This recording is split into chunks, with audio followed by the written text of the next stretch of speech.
Hey Anonymai, welcome to a coin show video. I am here with Junior today. Say hey, Junior. Hi.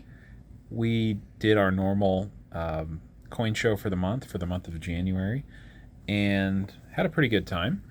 Our piles are not as tall as they normally are. We got a few nicer things, a few better dates, and other cool things. And I'm going to go ahead and let Junior start the way that we usually do. So go ahead, Junior. I'll start with the boring stuff first.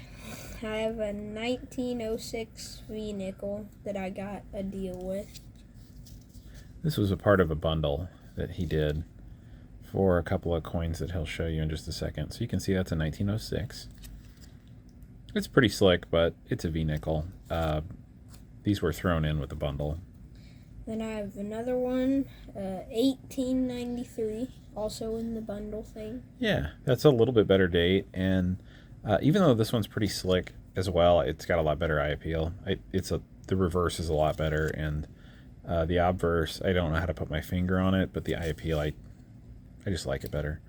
The wear is more even, and you get a full outline. It's a little less splotchy. That's a nice coin, that 93. Then I got a 1960 penny.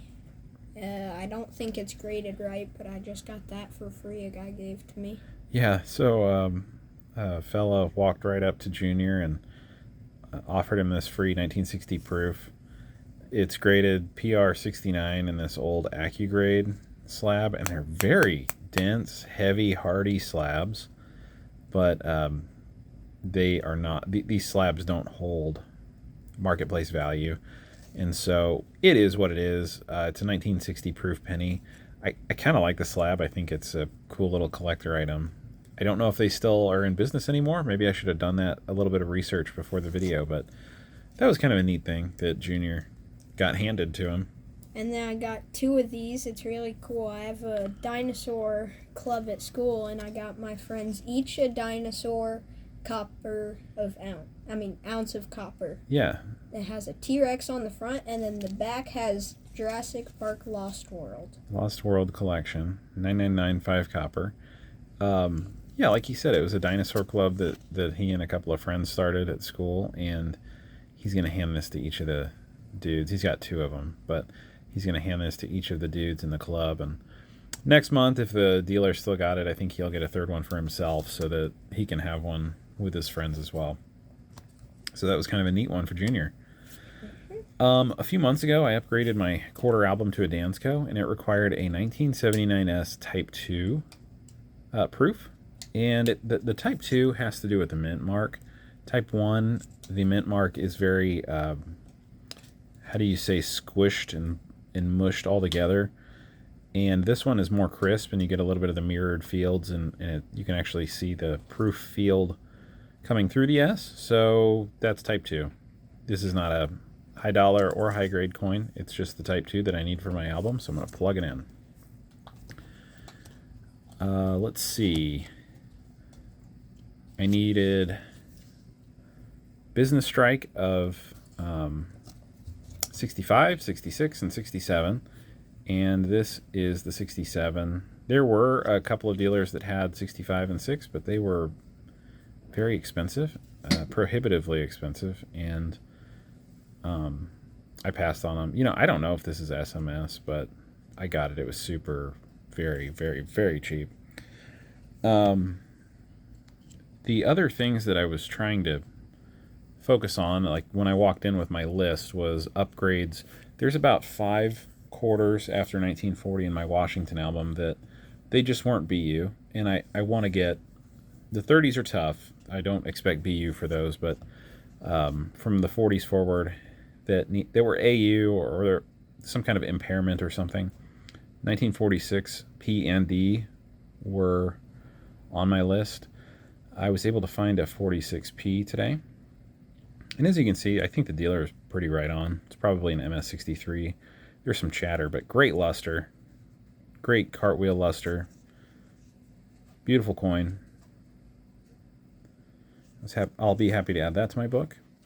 And then this is the tougher date. This is the one that kind of stung a little, but it is, like I said, it is a better date. These are kind of hard to find in BU, let alone at a good price. And this was well under gray sheet, so I did really well on it. Guilt-free pickup, and it will look great as one of, like, probably the toughest date in the 40s. It's 41S and 42S are the toughest dates. So there you go. This one even has kind of a freshly polished field look to it. It's very nice. And then last but not least, I continue to, when I see decent war nickels, I gobble them up. And when I see decent, I'm not talking about registry quality. I'm talking about nice BU coins. And so both of these are new dates and mint marks to me. Here's a 42p. It's probably somewhere in that MS65 range. And then it has pretty strong stairs. I kind of looked at it with a loop, and it sort of depends what angle you're at. Certain angles I feel like I do have all the steps, and others kind of look a little squished below the third column. I'm not going to scruple about it. I didn't buy this for grading. I bought it just to have a set of BU war nickels. And then here's a 45D, and it's lovely. I think it probably grades similarly, probably a 65. And this one is farther from full steps than the other one, but still very strong, very strong. This is not a hard date to find in full steps, so if you want a slabbed one, that's a good year to look for. But that's it for today. Oh no, I did have one more thing. When I have supply buys, sometimes I like to tell you about them. I'll have a video coming up soon about a recent NGC submission that came back, and I just needed another box to put some slabs in.